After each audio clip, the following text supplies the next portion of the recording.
Pato yujinga bulijjo nga bwakutuusaako amawulire ag'enjawulo naddala omumanyi ye yagenda wala kubanga akola research taleeta kintu ky'atalinaako proof era bw'aba yatandise ensonga agirambulula n'agiteeka wali n'akuleeterako na evidence tolina w'omuwonera era tolina w'owakanira era nga bulijjo n'olunaku olwaleero yasazeewo n'aba nga asengeka ensonga naddala ezigenda mu maaso e Somalia ne DRC ng'akuwa obukakafu n'obujulizi bwonna obwetaaga okuba ng'omanya biibino njagala obe nga obyerabira mu bujjuvu sijja mwogerera nga waali kampuleke obe nga owuliriza bulungi akatambi kano n'okuba ng'olaba ebigenda mu maaso byagezako okuba ng'atangaaza Bannayuganda gyebiri nno ddala si byakuwulira biwulire si byambu naye yagakuleetedde ebugwera awe buduuda nali mbaddewo emirundi ng'ebiri baganda bange mwenna bali mu bitundu byawo baganda baffe abali mu northern Uganda baganda baffe abali mu western Uganda mu bitundu bya Nkole bitundu by'e Bukiga mu bitundu by'e Rwenzururu bitundu by'e Bunyolaawo n'abali mu bitundu by'e Toolaawo tubalamusizaako mwenna mubaako era mutudiza feedback abali mu bitundu by'e Masindi Hoima Kiboga yonna mu bitundu eby'enjawulo kw'ossa na mwenna abali mu cross metropolitan area ekola ebbendobendo lino erya Buganda oba central Uganda awo nno wajjudde buli kika kya buli muntu yenna okuva mu corners zonna ezikola si Uganda yokka ng'eggwanga wabula ezikola ensi eno kuba mukimanyi bulungi nnyo abantu bangi awo naddala bava mu bitundu by'e Eritrea abava e Somalia abava e Congo abava e Sudan yes Uganda awo naye mwenna gye muwanga yabiri mu kibuga Kampala abali mu bitundu by'emukono abali mu bitundu by'empigi abali mu bitundu by'e Masaka abali mu Okota Mitiyana mwenna okwetoloola ekitundu ekyo abali mu bitundu by'e Luwero na Kaseke yonna eyo mbalamusizaako mwenna n'okubebaza gye mutuusaako engalo ojja kunyamba 360 degrees eno okwate ka share button kuba page zaatufuukira akayinja mu ngatto ne baganda baffe batasaa gifuna wano ku Facebook naye nga mugifuna okuyita eri ku YouTube abali live ku YouTube namwe tubalamusizaako BCM muganda wange Anderson Luze nkulamusizaako mwe bali mwenna abagikwasaganya n'okutambuza message ya struggle nsibambagamba ekintu kimu kagutonyeeka gwake lutabayisirwa n'akakundike kajja tuuka katuviire oba ayagala oba tayagala it is a matter of time yes ekyo kyete kiri mwadde okwebuuza tekiri mwadde n'okubaganya ku birowoozo olutabaalo lwe tulimu lujja tuuka ku climax yalwo mu 7 ne baffere banne ne babbi banne bajja tuuka batuviire sound eri clear okay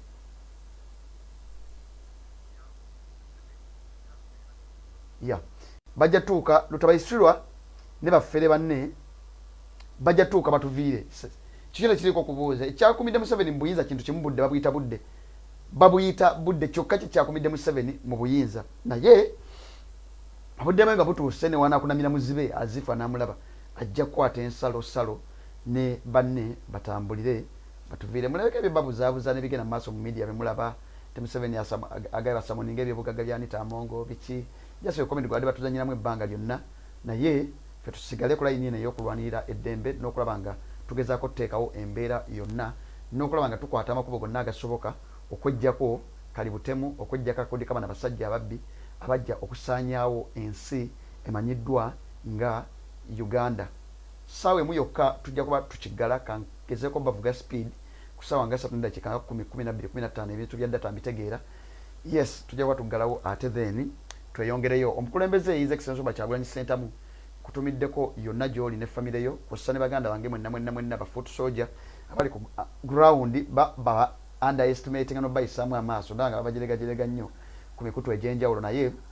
mwe abagenda okununula ensi yaffe ffe abagenda okununula ensi yaffe ba foot soldier muntu wa wansi ba civilian abasuubire suuti n'abakubi b'amakuuti abo n'abapaka kindo wali abo tubeetolako kitono nnyo abali mu formal sector naye abantu baffe abali mu informal sector mwenna abali mu ggwanga Uganda mwebale nnyo abasuubuzi abagezako kuteekawo embeera mwabirabye ekirungi nnyo mwabaddeyo nnyo ekkololo naye era mwebale kuteekawo ku mbeera zo naye kasita omuntu akola kyonna ekintu ekikola impact naddala ngeri positive lutabayisirwa nga ali mu kuvevenga n'avevenga byavevenga okufuluma ekidaala ekyo in the first place mwakoze ensobi negenda okumuwuliriza because takyalina solution yina gyayinza delivaringa naye emyafaki ne mukola statement okusitukawo mumuleka bigamba obutebe however much SFC abalemesezza okufuluma naye as long as you make a statement ne bategeera nti baleme okutujjako akamanyiiro n'okulowooza nti buli kintu kye baagala bajja kusalangawo nga bye baagala naye antiru nga tumaze okugoba mu 7 ne baffere banne eggwanga Uganda terigenda kutereera ebizibu byonna bye twangaliramu bijja kusigala nga byebimu. So nja kutandikirawo straight awe, saagala kumalira budde. Olwaleero sigenda kuyita Congo, sigenda tunula wadde n'akatono, not because teri bigenda mu maaso, omuzannyo mungi ogenda mu maaso eyo, naye mwenna abanyumirwa programu eno ya 360 degrees,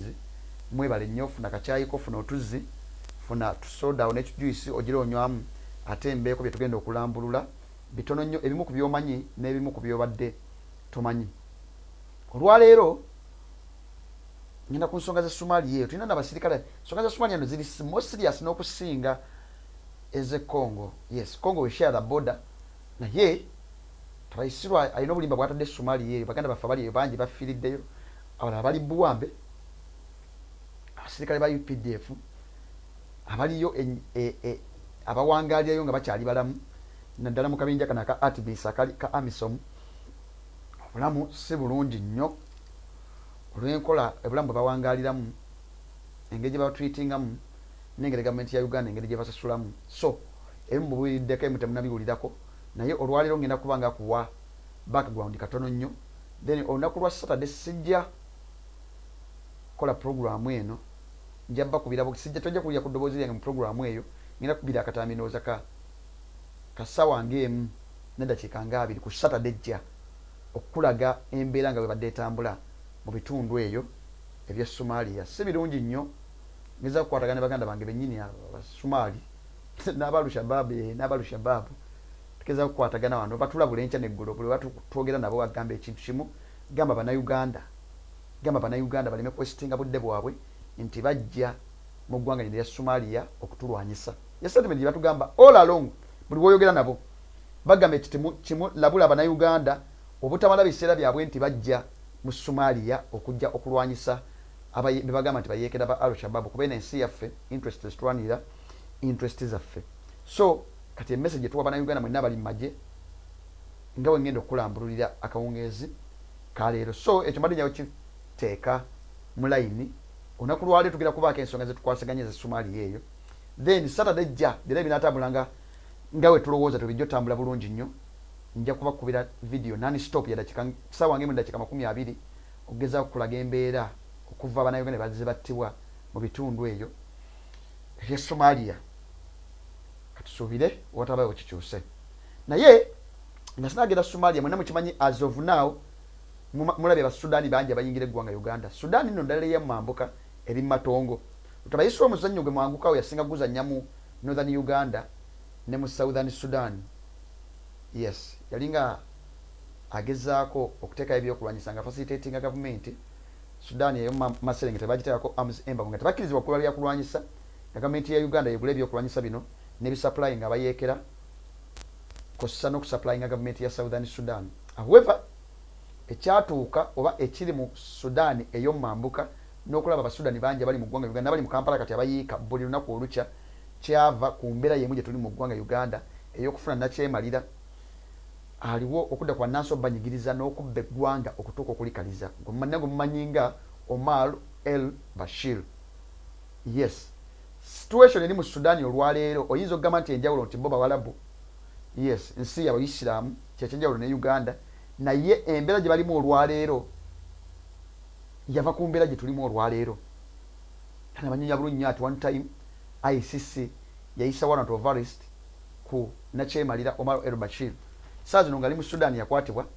era ali mikono gya gavumenti ya Sudan, naye mumanyi obubinja bwababiri obuli mu kulwana obasajja bannamagye ababiri ng'era bufuelingibwa in oba nga buteekebwamu ssente kossa n'okusupplyingibwa ebyokulwanyisa international allies baabwe okuli Russia n'omusajja Omumerica kossa ne EU. So embeera Sudan gyerimu olwaleero, it is very possible n'okutuuka ku Uganda oteerwanako ennyo. Museveni asobola okugenda eggwanga Uganda n'agenda nalyo, it is very possible. Kino kiba kibagamba Museveni anaagenda ajja kgenda, naye akyayinza okugenda eggwanga Uganda n'agwa nalyo. Wakyaliwo akalembeekerezo olwaleero tukyayinza okwesanga mu situation ng'agudde tubudde ne babbi banne ne baffere banne, ne twesanga mu mbeera ya Libya gyerimu olwaleero, ne twesanga mu mbeera ya Somalia gyerimu olwaleero, ne twesanga mu mbeera ya Sudan gyerimu olwaleero, ne twesanga mu mbeera ya economic crisis Zimbabwe gyerimu olwaleero. it is very possible. Muwasoka na muyama nageza nava ku interest z'abazungu teba muvaamu nebateekako sanctions azanira video nebaziteeka ku bafere banne ne babbi banne kusano ziteeka ku ggwanga Uganda tuyinza okwesanga mukavuyo ke kamwa k'ebyenfuna Pato mu Uganda tekaliyo gye kali naye tuyinza okwesanga tutuse ku level y'emu Zimbabwe gyerimu olwaleero buli nnaku esiiba ekyusa currency yayo egezaako kukyusa ne kati yaleese empya era bo benegezaako boostinga performance y'economy naye nga yakaleeta currency empya ate mu America wiiki emu emabega Munangagwa ne group ye kusane ne government ya Zimbabwe ate ne bajongerako natti n'okugiteekako sanctions ez'enjawulo. So it is very possible kwesa mukavuyo ke kamu oyinza okuteesanga mu Libya ne weesanga mu Sudan, oyinza okuteesanga mu Sudan ne weesanga mu Zimbabwe. So kati political turmoil eno yonna okugitereza n'okugirwanyisa n'okugijjawo the earlier the better. Ekyo nsiba nkibagamba bino byala biri Sudan. هو سرحان جاهزين جاهزين انتوا كتيبة شنو يا جماعة انتوا كتيبة شنو وين ناس السلخ وين ناس الفرارات وين ناس السيوف انتوا ناس الليل انتوا جاهزين لليل بتاكلوا طعامة جاهزين تاكلون toza Sudan nayo libweti at one time yali economy performing bulungi nnyo balina amafuta balina ebyobugagga naye olwaleero ensi emu ndowooza mu region eyafaawo eya East and Central Africa emu kuzisinga okubeera n'amafuta ekyobugagga kyayo kiwandiga nti eyandibadde ensi performing nga era economy performing obulungi ennyo ensi bwetyo bweri as of now. It is very possible okwesanga mu situation yemu the moment wobango ina banakyemalira the moment wofuna ensi ne bange kulemberwa abasajja abatalina kisa abajja okubba okutta kossa n'okuzikiriza. So kyangu nnyo okwesanga mu situation yemu Sudan gyerimu olwaleero tusobola okugoba layini yemu eyo political turmoil, a completely failed state. Uganda categorizing olwaleero failed state eziri mu nsi muno oyinza otagiteekayo nnyo naye tuyinza okugamba kati it is a fragile state. The moment the state is fragile then eba eri on the blink okufuuka a completely failed state. Olina state institutions eziri dysfunctional oba esta functioning kati zona indicators zino zonna ziba zikuvuga along waliwo abakyogera ne bagamba nti Uganda yagwa dansi yagwa ya failing etakyalina wadde wedda naye olina kugamba nti tiyinza okuba eri ku level yakubeera nga eri fragile nga tannaba kubeera nnyo dysfunction to the extreme naye we are almost there irrespective of agwe assessment ogikola otya okusinza ku status ya Uganda nga bweyimiridde naye ekyo mbadde nyakuyisayo kugamba nti scenario gyolaba Sudan gyerimu olwaleero gyolaba Libya gyerimu olwaleero gyolaba Zimbabwe gyerimu olwaleero gyolaba Somalia gyerimu olwaleero n'ensi eziri awo mu Central Africa okuli Niger okuli Burkina Faso zonna ezo Omufalansa gyabadde akola emizannyo egy'ekisiru it is very possible okwesanga nga tuli mu situation yemu n'ensi endala eri on the blink of collapsing yensi eyitibwa eya Congo. Yes, si ya Congo olwaleero luno balina obubinja bw'abayeekera obuli ntano balina obubinja bw'abayeekera obuli external okulyaka